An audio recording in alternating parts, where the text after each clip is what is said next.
Thank you. I'm originally from Brooklyn, New York. My family moved to a place called Cleveland, Ohio.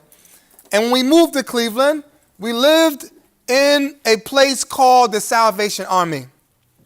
Do you have the Salvation Army here? The Salvation Army in Cleveland. It's a shelter for women and children.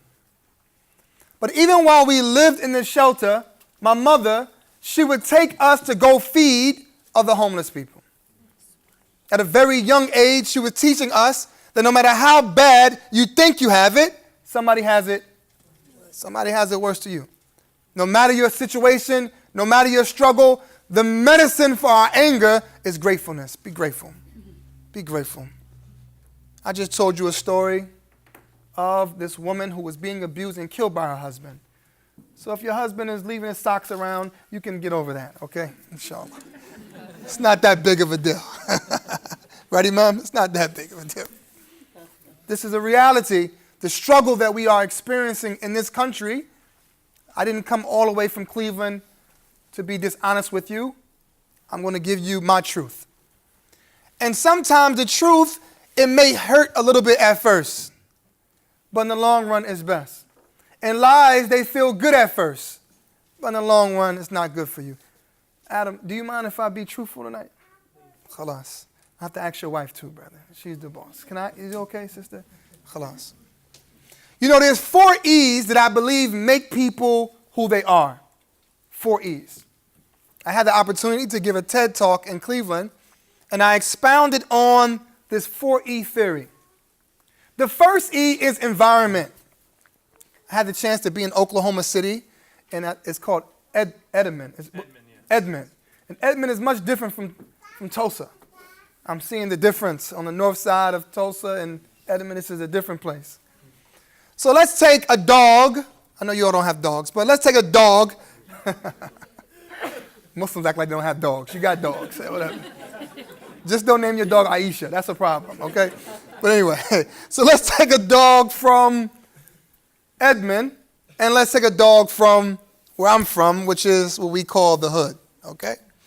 Now this dog from the suburbs, his name is Smoochie, okay? He's about this big. He got the new Jordans. He got sweaters and mittens and these type of things. And if he goes missing, $20,000 if you find Smoochie. The owner, they kiss each other in the mouth, and this dog has better insurance than some human beings. You could take the dog to the doggy park. He plays with the other dogs nicely, and you can pet him if you want. You don't even have to know him. You can pet him. The dog look like he's smiling.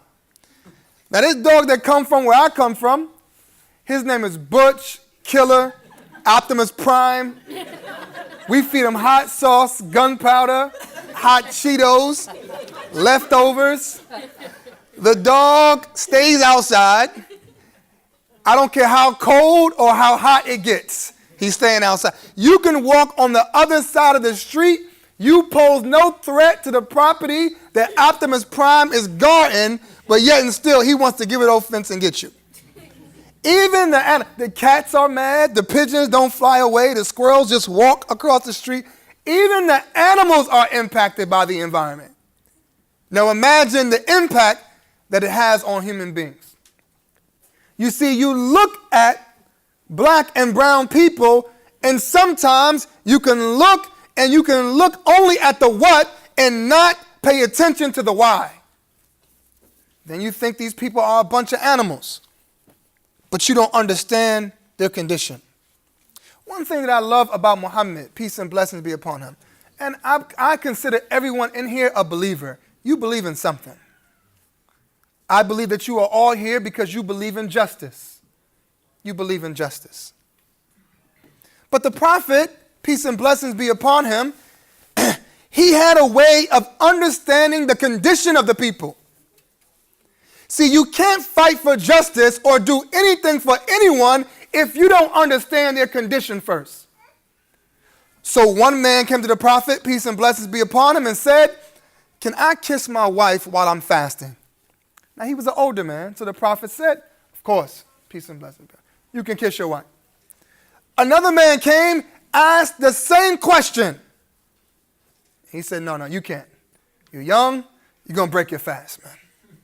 He had to understand the condition of the people before he gave them the medicine. How many doctors do we have in here? Any doctors in here? A few doctors. So a person comes to see you. Can you imagine that you give them medicine before you even hear their symptoms? That's like some of these commercials that's on television now. Goodness gracious. You take this medicine, it's going to help. It's going to help you see better.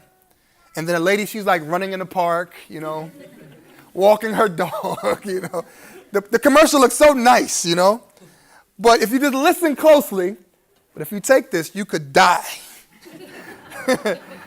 And you will go blind in your right eye and so forth and so on. So it's like, well, what's the point of even taking this medicine if this is going to bring me death? You have to first understand the condition of the people. When you understand the condition of the people, then you can give them help. The next E is exposure.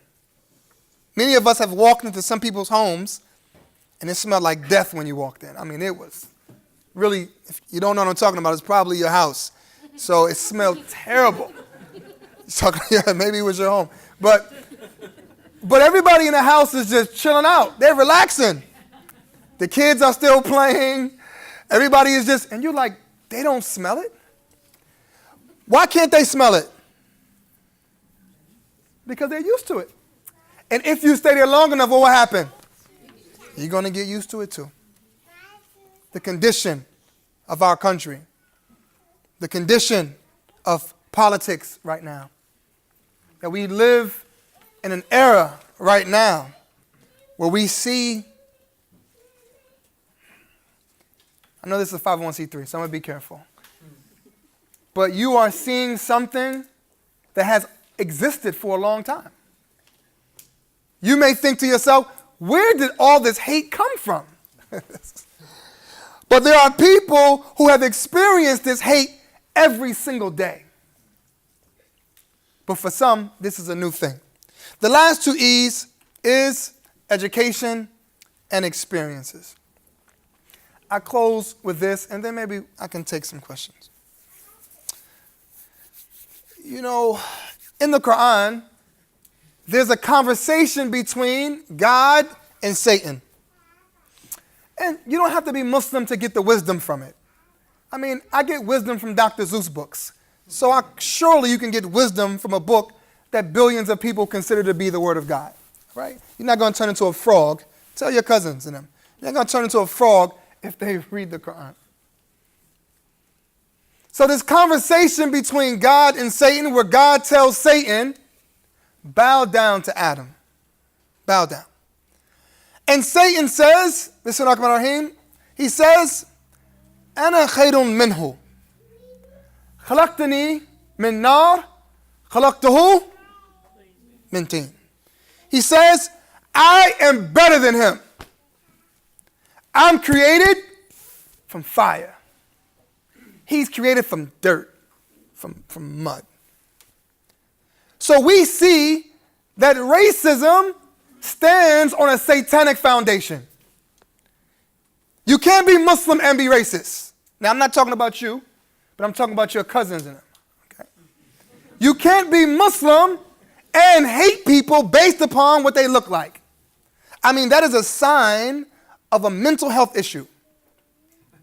That means that you and I, some of our cousins and them, they need a therapist, seriously.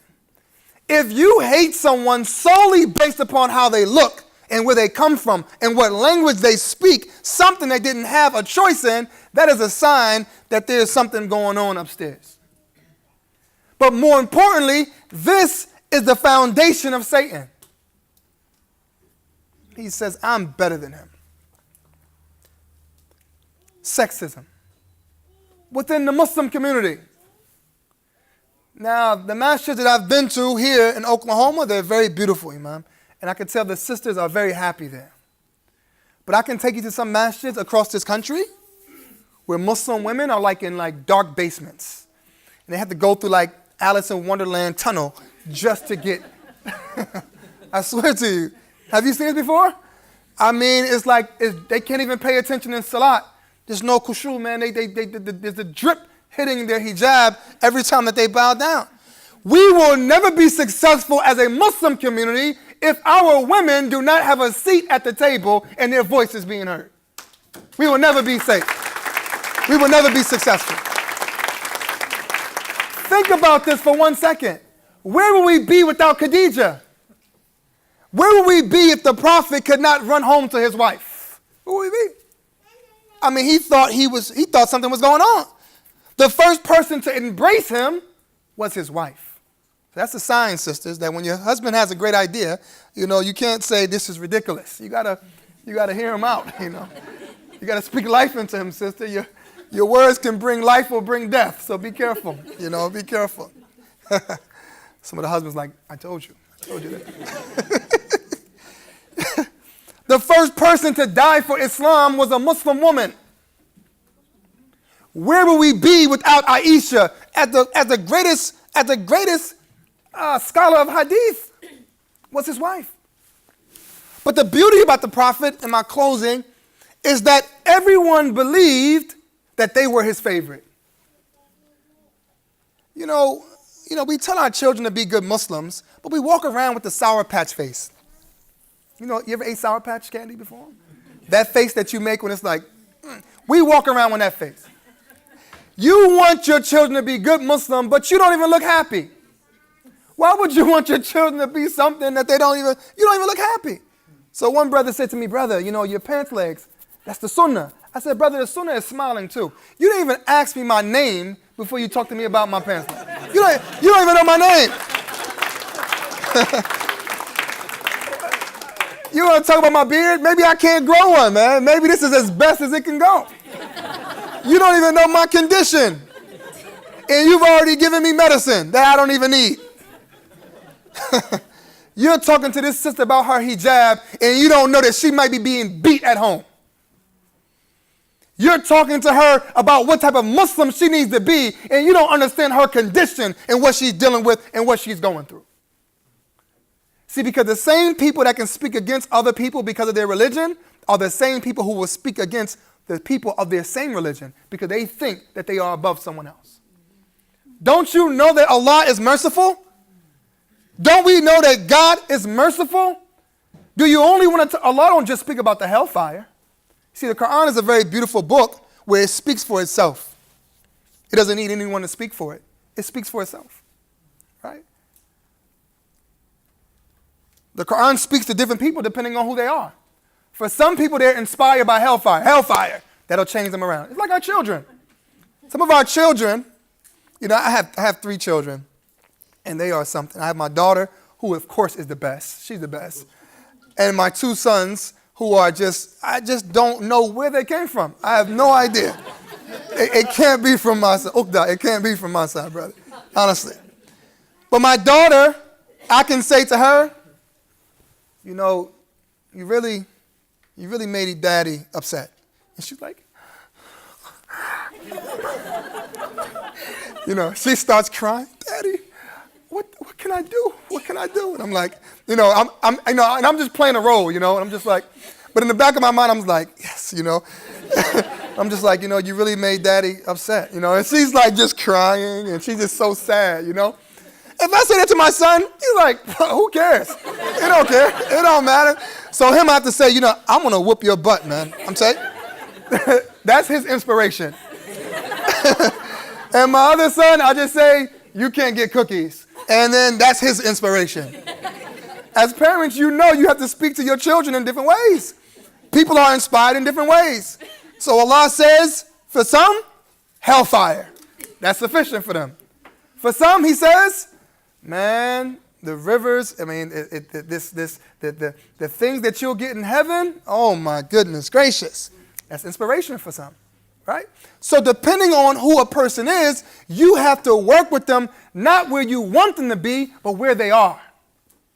And you all understand this already as people who are fighting for social justice. You understand this already.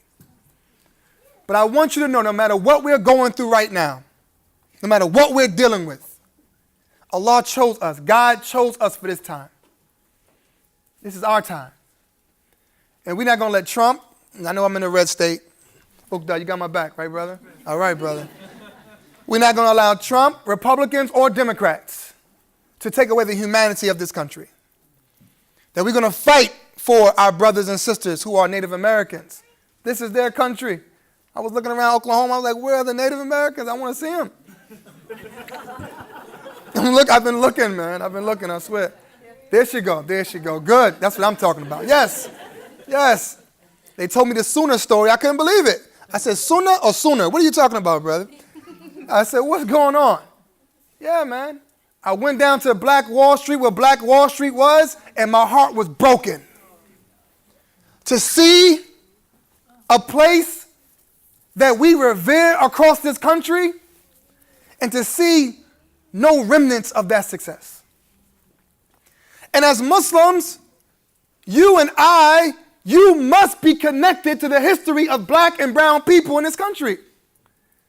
Why? Because if you don't stand up for justice for those people, then it's going to come a time when you're going to need them to stand up for you. You must connect with that community. You must connect with the legacy of Malcolm X and Muhammad Ali and Imam Warfdeen Muhammad and Sister Claire Muhammad and Elijah Muhammad. No matter what you think about their theology, you must connect to them because of their struggle. Because when you study the history of Islam, theology was always something that there was a battle with. And you go back in time to when Muhammad sallallahu alaihi wasallam, when he left this earth, you had the Mu'tazila, you had the Shiite, you had the Ashari, you had all these different groups who had different theologies. That was always the situation. And don't tell me that Muslims didn't hurt themselves until now, that Muslims wasn't killing each other. Because we can look back in the history of Islam and you always found bloodshed amongst the Muslims. So when you get into the idea that you are better based upon your religion, you find yourself in a very sticky situation. But listen to what Allah said to Muhammad, sallallahu alaihi wasallam. Many of us already know that Muhammad, peace and blessings be upon him, was considered to be the unlettered prophet. He was considered to be what you and I would call illiterate. He could not write nor read. That was one of the miracles. He could not write nor read. You and I know. You know this, right? Already. Imam, if I'm going somewhere else, please get me together. Imam. He could not write nor read. But God knew his condition. So why, if God knows that Muhammad could not write nor read, why would the first statement be read? That's interesting, man. You know, in the Quran, it talks about how this is a book that likes to be pondered upon. Don't think that you have to call someone from overseas to reflect upon the Quran. So why would this statement be the first statement that God made to Muhammad, peace and blessings be upon him, when he knew very well that he could not read? And he says, Iqra, read. Read. The prophet said to Angel Jibril, I cannot read. Read, I can't read. And it says that he was squeezed. And he said, read. He said, well, what you want me to read? I'm putting the hood version on. All right? What you want me to read, man? He had to submit, didn't he? His condition didn't change. It wasn't like he was able to read once. No, but it was about submission to the will of God. What you want me to do? And then, Iqra, Bismi Rabbika alladhi khalaq. Read in the name of your Lord, the one who created you. That with Allah, the impossible becomes possible. That it don't matter what your situation is, no matter where you came from, no matter your struggle, to the Muslims who are here and to all people, no matter what you are dealing with, know that with God, everything becomes possible if you have faith. Have faith in yourself and know that the Creator would not have brought you here if he didn't already have a plan for you to be successful. He wouldn't have brought you here just to play with you. He has already given you the tools to be successful. With Allah, the impossible becomes possible. So maybe we won't be around to taste the fruit of our seeds, but it don't mean that we don't plant the seeds. We must still plant the seeds. Maybe we won't be around to benefit from the harvest, but we still must plant the seeds. I want to say to you, I thank you so much for inviting me, to the Muslim women in particular, I want to say to you, thank you for being the face of Islam. I want to say thank you, because without you, there would be no us. Without you, you are on the front lines every single day. And it has to be hard. I can't imagine it. I lost my mother 8 years ago to breast cancer. My bestest friend in the world. And I miss her dearly. And my mother, if it wasn't for her, I have no idea where I would be. No idea. I didn't have a relationship with my father. My mother played both of those roles for me. And I miss her dearly. And for those who have lost their mothers, I know that feeling. For those who haven't, how many of you, your mother is here right now? If your mother's here she's in the building right now. Your mother's here. Hug and kiss your mother. If she's here, you give her a big hug and kiss. You let her know that you love her. Because wallahi, I swear to you, one day you will bury her or she will bury you. Love your mother. Send her a tweet, a DM, do whatever you got to do. But let her know that you love her. This is imperative.